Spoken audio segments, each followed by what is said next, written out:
I am a father of two. I have a beautiful wife who keeps me in line, and life is great. As you know, as you heard, I work with students with, people say special needs. I work with amazing individuals. I work with amazing individuals who teach me that life is just challenges. Did you know 1 in 5 people have a disability? And this was from the 2010 US Census. 1 in 5. That's 20% of the US population reported having a disability. Well, what does that mean? What is a disability? I mean, with that percentage, you probably can think of somebody in your family, maybe a neighbor, maybe a friend, somebody who has been given challenges. And those challenges are difficult. But I'd like to challenge this statistic based on what we just heard and say, you know what, I think it's fair to say all of us at some point in our life are given a challenge. And that's disabling at times. I want you to look at this picture, and I want you to put yourself in a neonatal intensive care unit. Buzzers and beepers going off, and you see doctors, you see families crying. It's a very, very difficult time. This time was presented to us in March of 2006. Nothing prepares you for a moment like that. 2 pounds, 14 ounces, our daughter Emma decided, you know what? Bring it on, world. I'm big enough. I'm bad enough. And at the time, we didn't see that. At the time, we saw our child fighting, and that hurts. You see somebody that small with that much fight. It's pretty amazing. But at the time, yeah, I can't spell. Interference. Interference, that's what it is. It's fear. You know, when obstacles and challenges get thrown in our face, we're like, what am I going to do? A lot of us just buckle. We fall to the ground. But as a parent, you don't get that choice. So the first 2 years of my life, this fear was disabling me.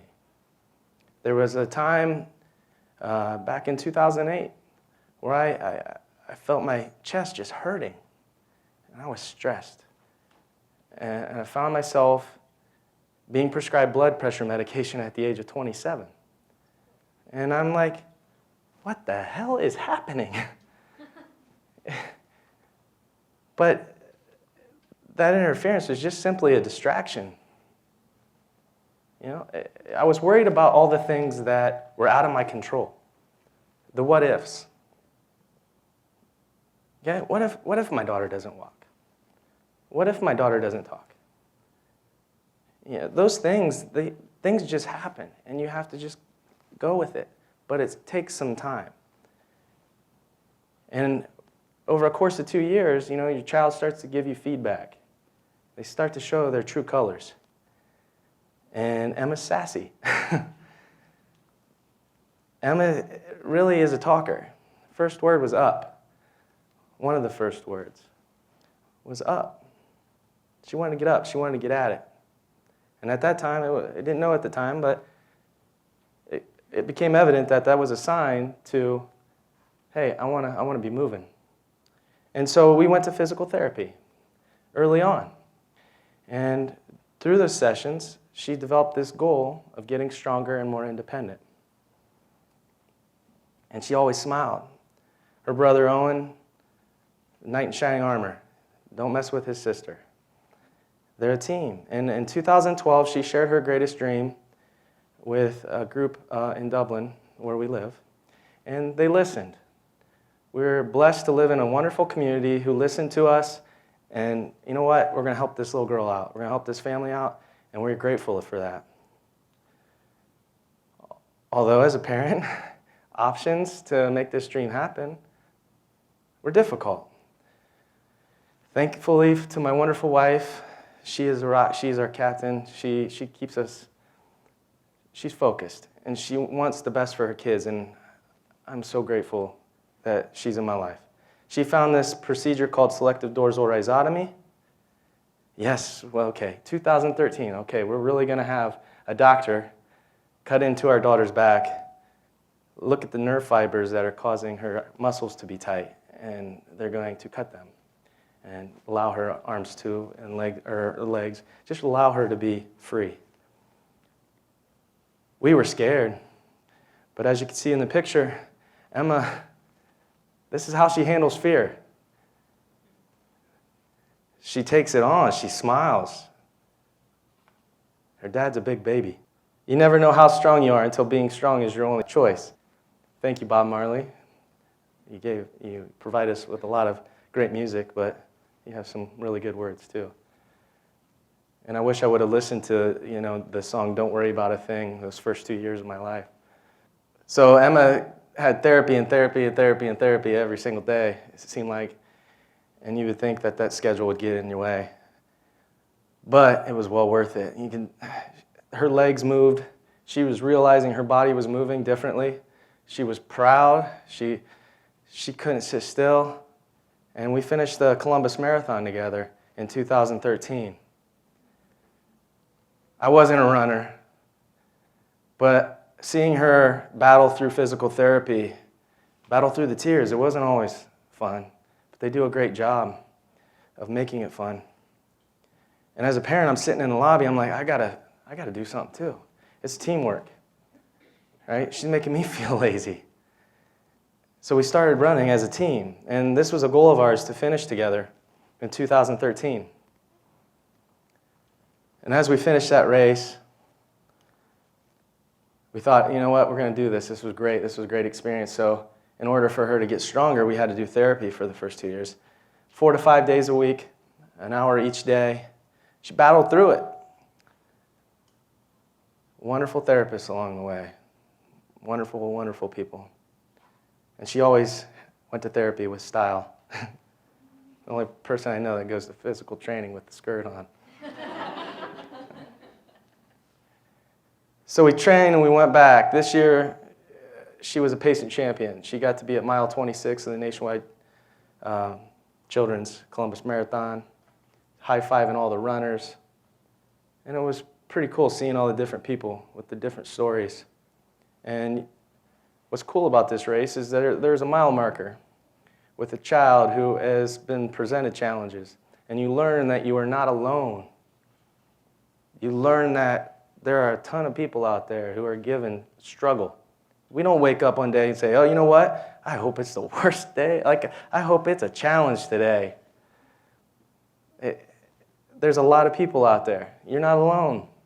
And it was a great experience. As we crossed the finish line here, we're instantly thinking, we'll be back. We're going to do this again. We raised thousands of dollars as a team to help kids battle these challenges. We're definitely coming back. But the thing is, things get in your way. Ugly socks and poor dress choices. No. For me, after running that race, I realized that I had a back condition that I was born with, and running just irritated it. And I found myself kind of in Emma's shoes. And that was the only way I got through this, was knowing that she had her back cut open. She was in pain, but she smiled. I was crying. That was probably one of the worst experiences that I've had, is just getting through this. But without her, I probably would have hung up my running shoes. Without her, I wouldn't have had running shoes. But we did. We ended up running the Columbus Half Marathon that year, or not that year, but 2016, this last year. Again, we raised thousands of dollars for kids who need it. And this opened the door to opportunities for Emma. She got herself out there. She showed people what true colors really look like, what grit looks like, what determination looks like, what overcoming interference really looks like. Justice Close does a phenomenal job of having these campaigns, and they raise a ton of money for kids by donating to Nationwide Children's Hospital. And they saw Emma's smile. They saw Emma's personality by doing those races. And Emma got to be a part of something really, really cool. What tween wouldn't like to be in a fashion show and showing off the latest trends? Who wouldn't want to be on TV? Who wouldn't want to help somebody? The whole goal was to raise money for kids in need, and we did it, and she did it. And it was really cool. Facebook, the power of social media, we're getting all these pictures of people from all over the US and Canada. So there's like 900 stores, and people are taking selfies, smiling with your daughter's picture in the background. It was pretty amazing. It was so successful that they were able to raise $1,472,837 for kids. Kids with cancer. Thank you.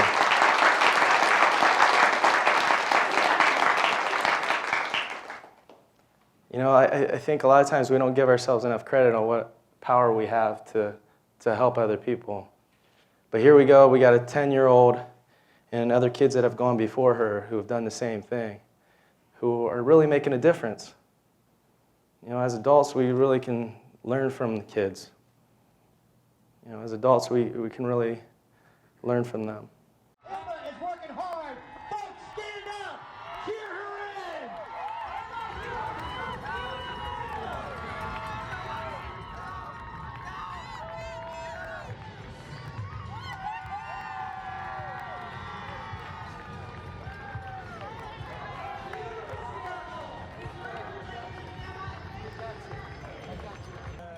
Yeah, Emma. Baby. Thank you. So we're stopping about 2 hours Daddy in, was helping just you? stretching everything. But I got around here, I'm like, you know what? If I Thank you, yeah. I don't know if any of you guys have ever run, thank you. I don't know if any of you have ever run a marathon, but it sucks. It sucks so bad. Well, there's so many walls that you feel like you're climbing over. And as you cut the corner, Columbus, if you're familiar with the downtown skyline in the race, you cut around this corner. And at that point, you know, I realized, I didn't at the time, but the back thing was kicking in and I wanted to quit. But I knew somebody was at the finish line and I couldn't quit. A lot of kids don't get to quit. So thinking about that statistic, 1 in 5 people have a disability. I have the pleasure of working with some amazing people. I don't see disability, I see ability. I see unique ability. We all can't do the same things. It's just, but find your passion, find something that gets you through each day. Interference is going to happen. And there's going to be people to show you it'll be all right. Thank you.